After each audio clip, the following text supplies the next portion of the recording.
今日の分とちょっと明日になるかな。でも今日一日中だったらもうこれぐらい。だいたいまあ4キロぐらい。あ、4キロ。炭も買ってこられるんですか？そうそう。酢の備長炭みたいな炭で、高級備長炭じゃない、ちょっと安っぽい備長炭。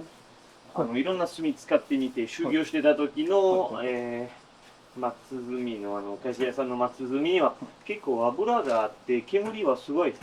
そして狭いところでやってますから、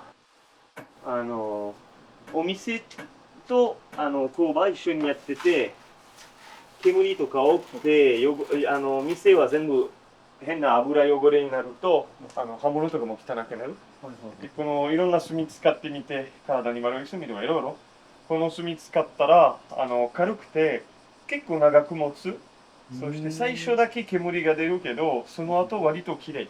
中でもね黒くなったりとかしてない。他の鍛冶屋さん、魚鍛冶屋さんがどんな炭使ってるんだって言われるけど一番に自分の環境も考えて狭いところでやってお店も一緒にやってるからそれも合わせて考えて。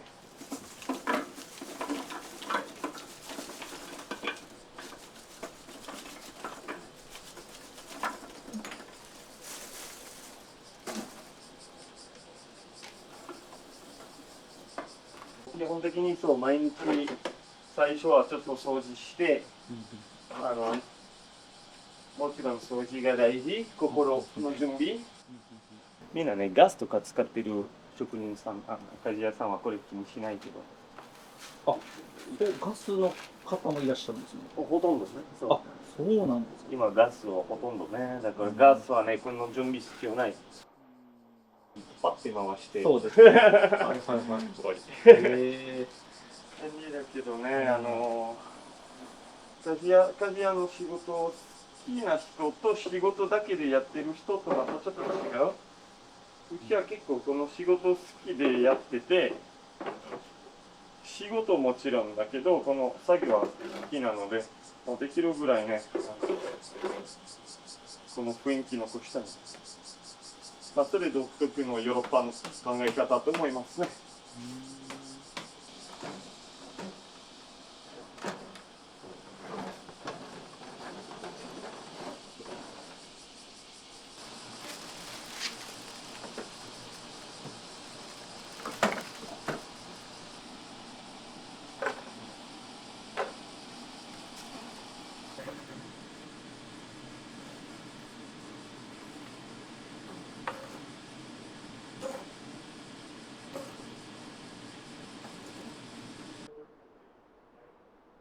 ウォーキングホリデービザというビザ、はい、1年間取って、最初は、今日友達の家に泊まったけど、そのすぐ愛知県の民宿で働き始めて、2012年の夏ぐらい、サスケっていう刃物屋さんがフランス語で翻訳できる人探してて、友達の紹介で刃物屋さんのために、翻訳してあげて、もし堺に寄ったらうちの仕事場、作業場に寄ってください。それで招待されて、私は愛知県から堺に来て、初めて堺に来て、私ビザまだ半年残ってたから、ちょっとここで手伝いますか。でそれで私、サスケさんのところで、弟子入りじゃなかったね、最初、ただ手伝いだけ。偶然、この、刃物の道にだんだん入りました。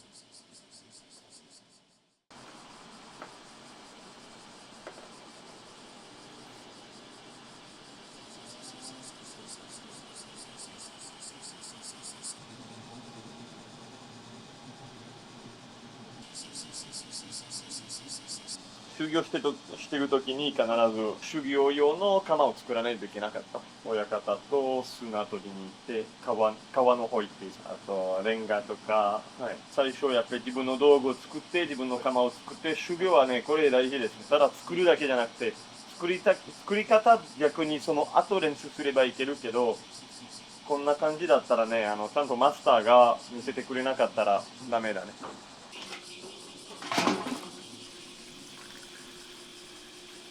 固定によって水変えます。今普通の三蔵だから最初からやりますけど、この水道水大丈夫？焼き入れっていう固定の時に井戸の水を使います。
動かさなくても温度が足りて他の炭が燃えてしまうのは目的ですね、それ。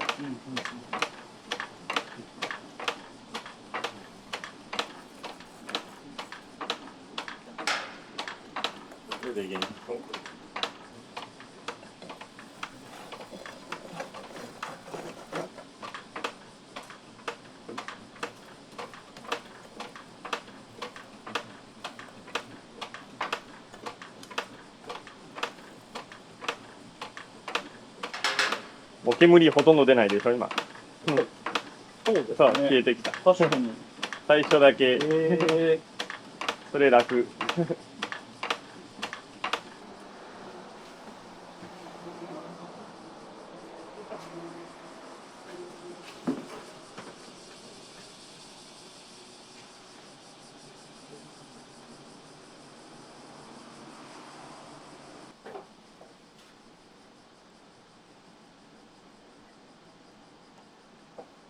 鉄今もう入れてても200度ぐらいね、だんだん上がってくる。200度、そのうち400、500、500でもまだ色はあまりわからないけど、600度になると赤色になって、オレンジがちょっと強くなると、オレンジ色になると、だいたい700度、明るいオレンジだったら800度、白かったらもう900度、900、1000度、そこまで上げないです。今は必要ない。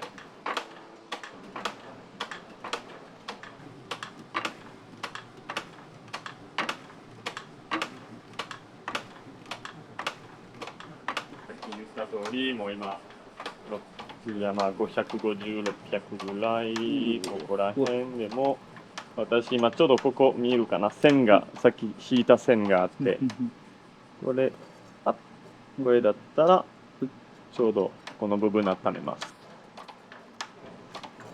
一箇所。も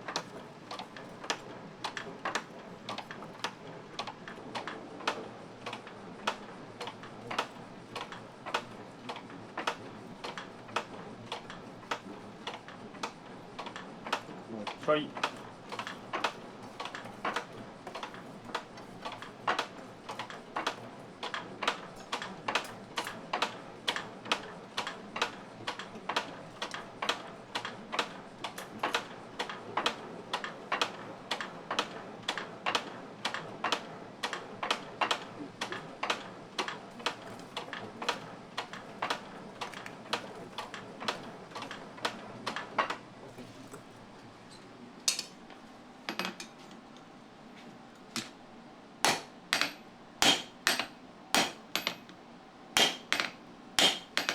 ちょっと飛んでしまうかもしれないので気をつけてください。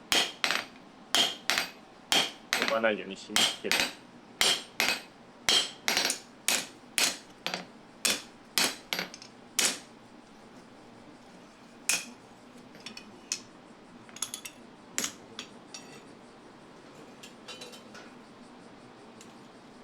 ここから包丁になります。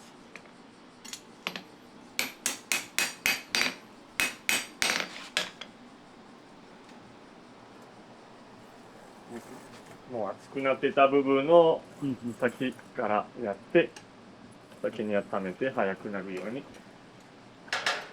最初この中子っていう部分この部分を伸ばします。最初ね、幅広い材料なので、ここまでなるのは一番時間かかります。これだけきれいに伸ばすのはね、もう多分1時間近いね。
So all shop in Osaka in Sakaiku it's seller.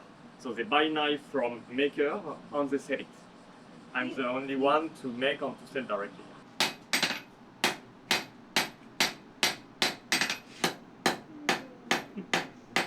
This face on this one it's mostly the same because it's 3 layer. I have So a question. Yep. How do you make the words get on? Here it's an engraver specialist. He uses a special tool to engrave here.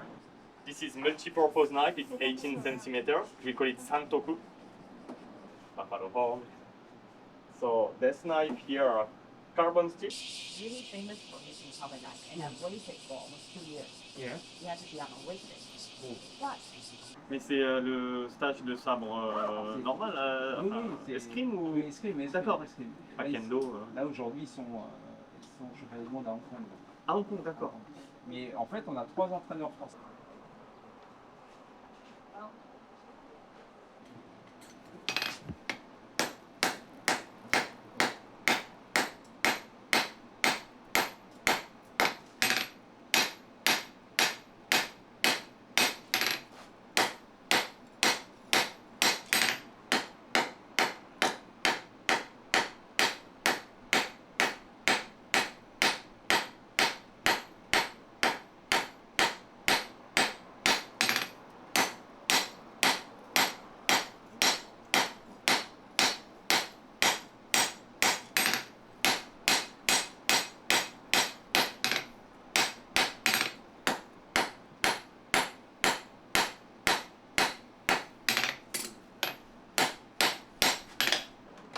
休みないね。土日とかもやってるし、たまに夜もやらないといけないけど、代わりにメディアが来たり、知られたりとか、それは大事。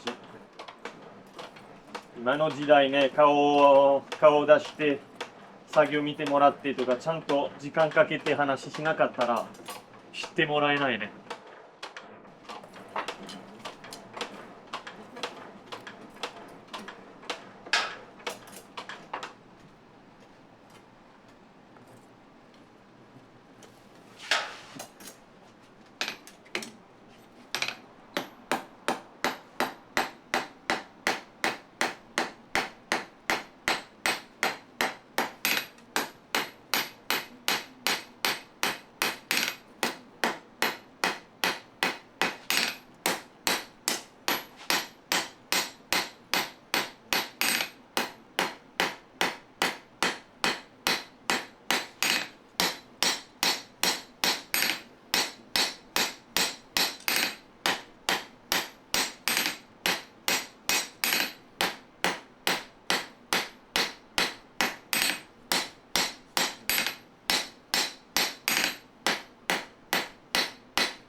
独立した後に1年間ぐらい時間空いて、その間に堺の刃物ミュージアムの仕事をして、あと他の刃物屋さんの手伝いもしたりとかしてたけど、1年間ぐらいはね、ハンマー全く触らなくて、でも堺市の PR でだんだん忙しくなって、でもどうしても時間空いたら、火の前にまたやりたい、楽しみたい、なんかだんだん騒いできて、普通の駐車場ね、ガレージを借りて、ちょっと道具が詰まってまたやって内緒で他の刃物屋さんの話聞いてとかいろいろ新潟行ってとかフランスの鍛冶屋さんともいろいろ情報まとめて堺の作り方以外の作り方も学んで、だからガレージでもずっと練習したらここの場所を見つけて発見して貸してくれてリニューアルするまでにエリックさん使っていいよって言われて、だからそれで私この空間で作ってみて練習してレベルだんだん上げて、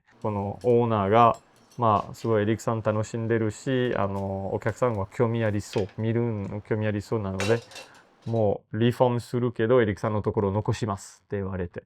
で、これ全部綺麗になったらもうだんだんお客さん増えた。それ去年全部リニューアルしたけど、ちゃんと刃物を作っていきたいとか、ずっとやり続けたいと思ったのは、つい最近だね。ここの場所を見つけてから。だから5年前。ここを見つけてから。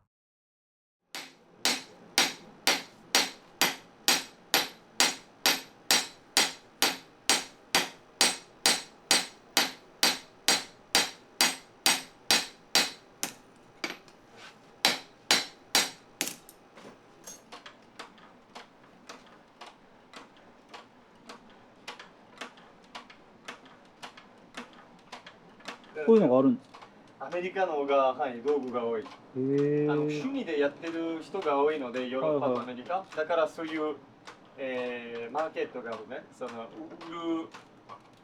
売る理由がある。日本だったらね、趣味でやってる人いないからネットで売っても誰もそういう道具買わない。ここ刺してね。ここ刺して、プルプルするためとか。なるほど。これもね、見た柄を葉っぱ柄をしたいとき、皿みたいね、こんな。すごい。いっぱいいろんな道具があります。止めるためにね、ものによるけど。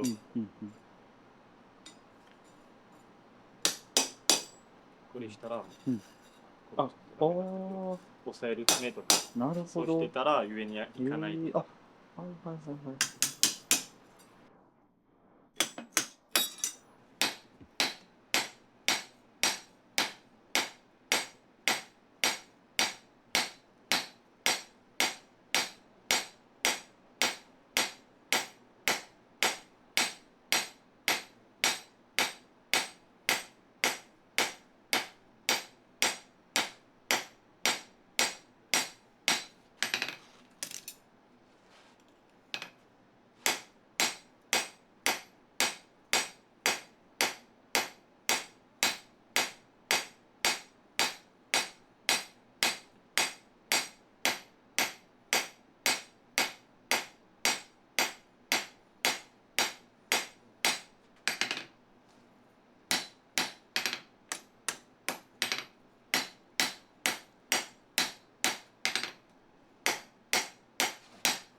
妻はものすごい厳しくて、もともと着物職人です。東京でずっと修行して着物和裁師やってて、お母さんも掛け軸を作ってとかも、めちゃくちゃ日本の伝統を大事にしてる家族。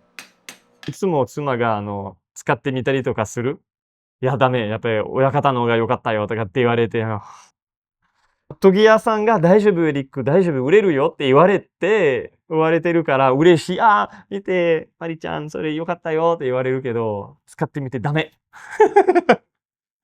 そう、でもそれ大事。いや、上手だよ。ああ、よかったね。あ、まあ、もうちょっと頑張ってね。でも、そういう優しすぎてたら、多分自分甘かったと思う。それ、逆にいいサポートになったと思う。そう。しかも、まだ修行ちょうど終わる時だったから、もう貧乏でお金ない修行してる時に、その時からは厳しくても私のことを信じてくれてて。そう。メディアか PR か、どっかのアンバサダーか、刃物か、もうどっちか成功するって、ずっと信じてくれてた。今日からここね、貧乏な外人と付き合うって修行中の外人と付き合うって、いやー、チャレンジャーだね。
焼き入れのためは水変える。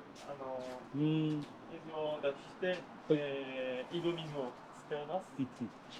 そして、水はね、冷たかったら、いい焼き入れじゃない。だいたい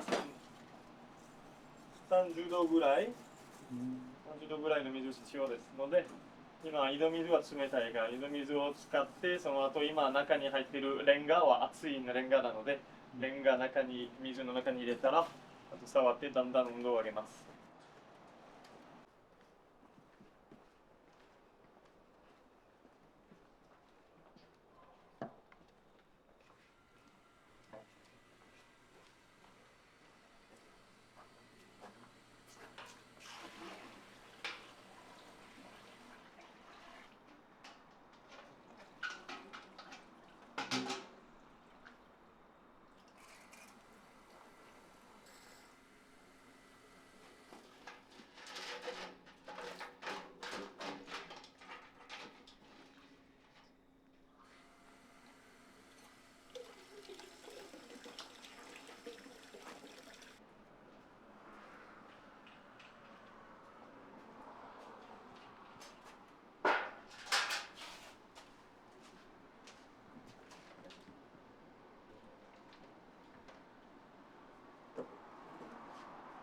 2リットルぐらい足らないですね。足りない、そうそう、今日ね、使えなかった。ちょっと買いに行く今。はい、買いに行きます。はい、コンビニでね。はい、本当はね、だいたい4リットルか5リットルぐらい飲みます。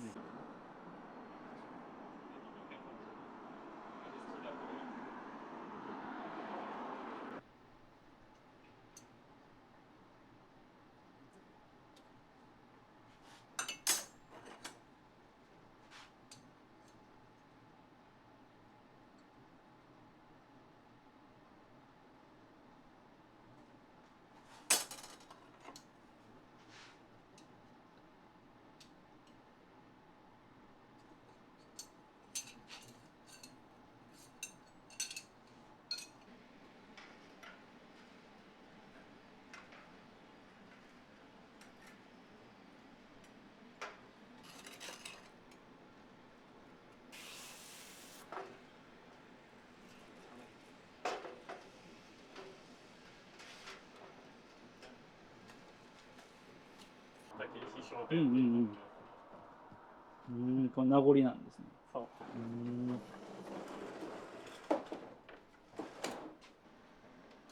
水買いたかった。ああ、そうですね。買いに行きましょそれ忘れちゃったな。そうそう。色はね、これ一番大事ですね。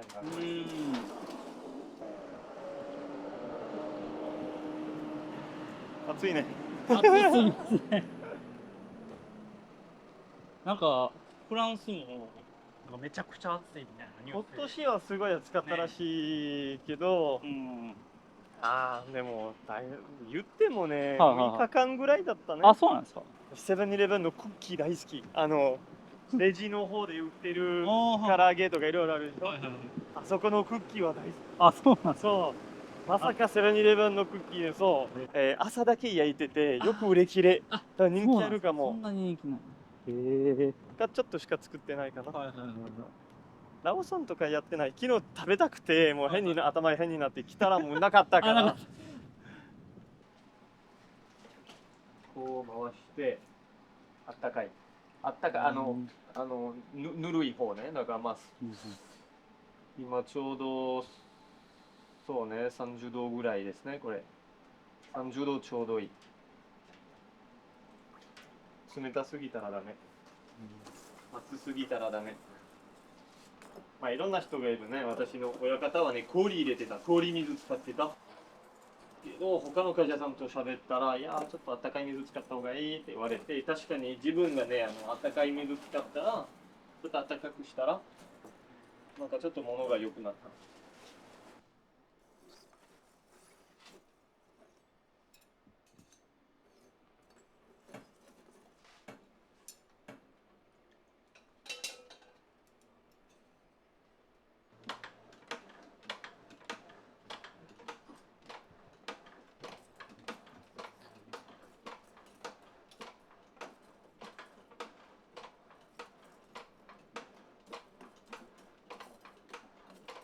歯が冷たかったのでしばらく時間かかりますね。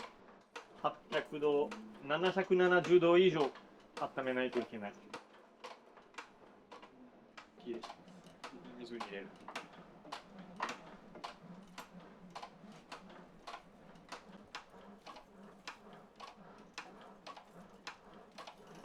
まだまだよ。お前が問題ですよ。今、下入れてた。よし。で、これから上に入れる。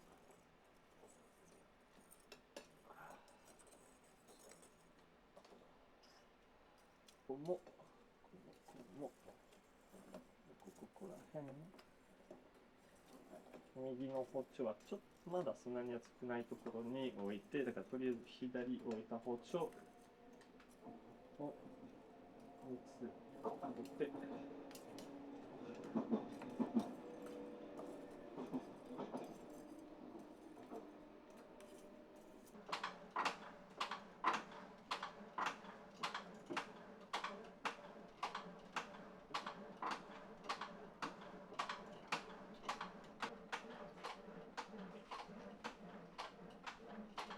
これちょうどいいオレンジです。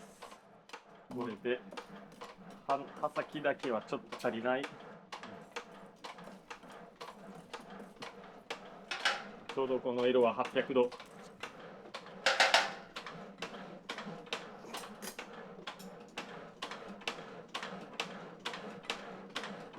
はい、出しますね。出してここでほこり落としてチェックする。入れる。シャーってする。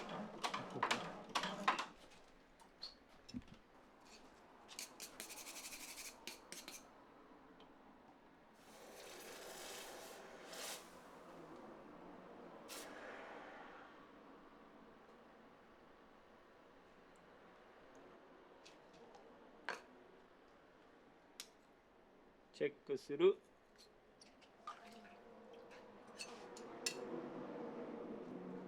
もちろんちょっと曲がる。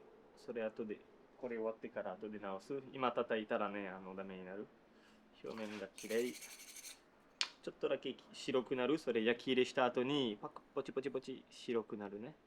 今確認するところが鋼と鉄がパキって割れてないからよかった。やっぱりどうしてもここを持ってて左手でやった今こう入れた時に熱でここ曲がった。まだそれいいけど刃が曲がったらちょっとめんどくさい。10分の間にこれちょっと置くけど早めにね10分の間に後ろのオーブンに入れなきゃ。そうしなかったら硬くなって中にねひび入ったりとかする。焼き入れした後に置いちゃいけない。これ全部吉和池田というすごい有名な鍛冶屋さんとあと、吉和池田さんがこれとあと焼き戻しまた違う工程教えてくれて修行の時にあまり習ってないこれ見ても教えてくれない。あと鍛冶屋さんがわざとここに来て優しい本当に教えに来て見に来てこれやって全部教えてそれでも急に物良くなったわ。前と全然違う。あとフランスの鍛冶屋さんがこれ使ったらやりやすいって言われてあと焼き戻し今オーブンの工程はそれ別のやり方でやってたけどその後吉和田中っていう鍛冶屋さんがこれ教えてくれたしこの水を使ってって教えてくれたからなんかいろんな鍛冶屋さん海外の人でも三条とかの人でもいろんなアドバイスを受けてこれでちょっとずつやり方変えて今満足してきた。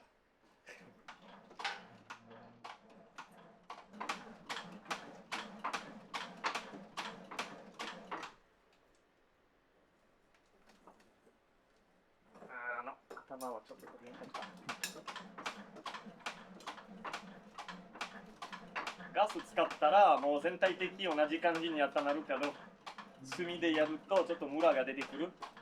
それの調整は難しい。ちょっと難しいというかちょっとだけ気をつける必要。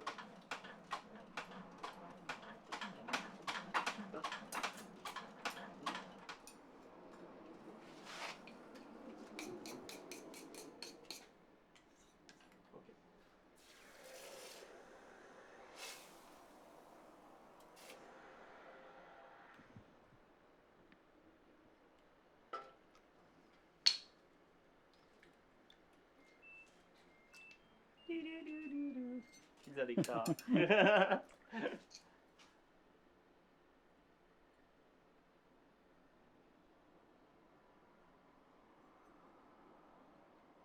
温度が高すぎたら割れるところもあるけどこれ大丈夫だった。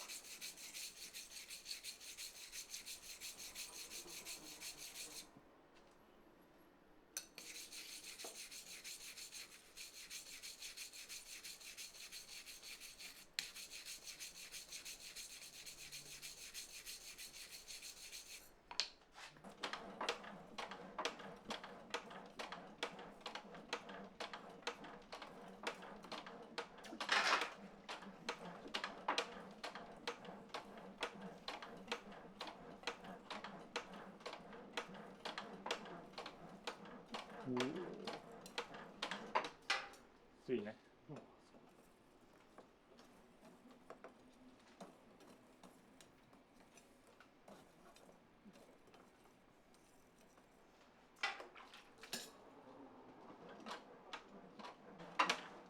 職人さんは人によるけど、今の職人さんたちが結構年配の方が多くて息子継がないとか後継ぎがないから、フランス人の私がこの古い文化本物を PR して残していきたいから結構みんなね自然にここ来て教えてくれます。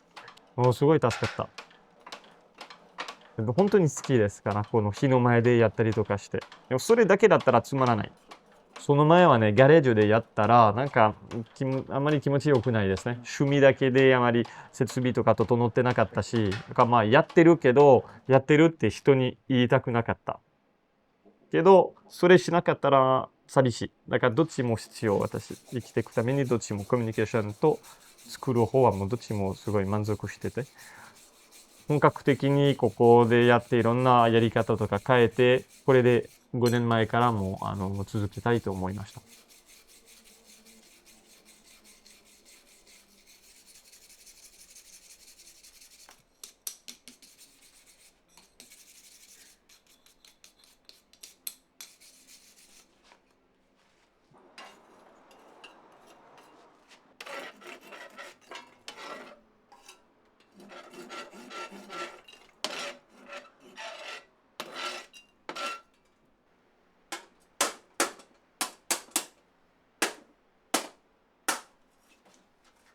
ちょっと乱暴。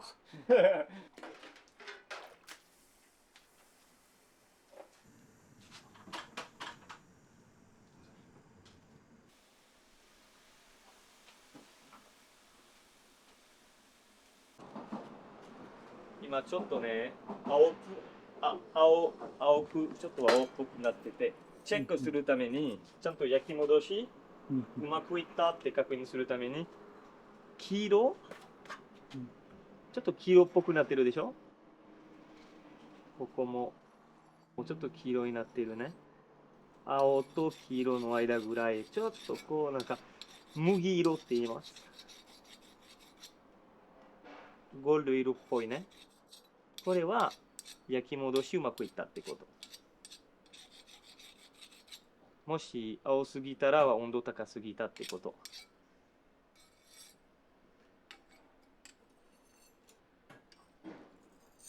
これゆっくり冷やす。ち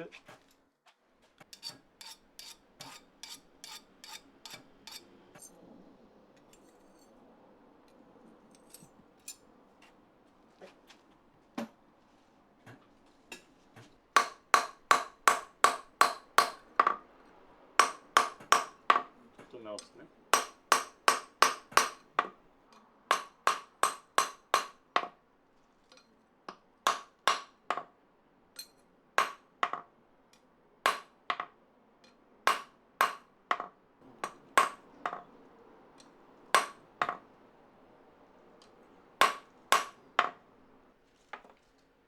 ちょっとボアスすぎたから、またちょっとグラインダーでここ落とす、肉だけ落とす。大丈夫。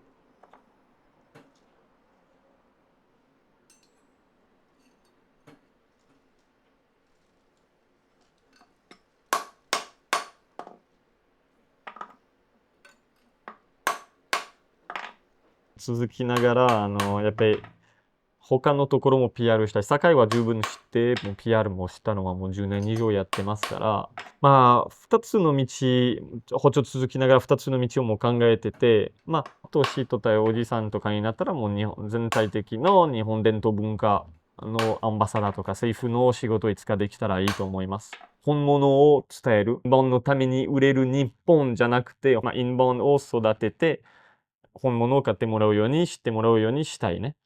それ一つの夢と、もう一つ私の趣味、まあ、子供の時から好きな世界は火山とか石とかもう大好きで、九州大好きで、これからもちょっと九州に力入れたいと思います。九州の PR とか場所知ってもらって、九州の伝統産業と伝統文化と観光スポットと自然を、もうちょっといろんな人に、日本人と海外の人にも知ってもらうように自分も勉強して、その仕事をしたいと思います。包丁作りながら。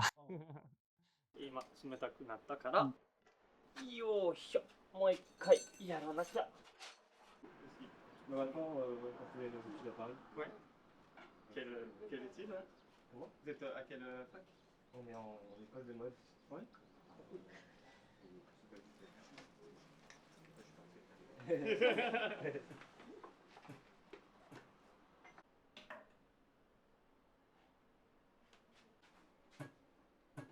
伝統を守って人に知ってもらって、そういう系の私、鍛冶屋さん、包丁屋さんを続きたいと思う。若者がこの道に入りたくなるためにも見せてオープンして知ってもらいたい。今まで誰も見えない世界を見せる鍛冶屋さんを続きたいと思います。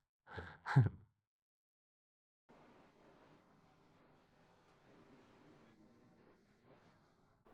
当ボロボロだった。ここ見るね、もう板とかも全部壊れてて、奥屋根が崩れて、窓とかも全部汚くなってたね。この姿も見たことあるんですか？そうそう、私借りた時はこれだった。え5年目借りて、ほんほんほん5年前から借りてて、私最初借りた時もこの状態だった。だからオーナーがこの場所も古かったのも安かったと思うかった時に。すいません、じゃあ、ありがとうございました。ありがとうございました。はいこのままで大丈夫？はい、大丈夫です。ありがとうございました。はいまたよろしくお願いします。はい。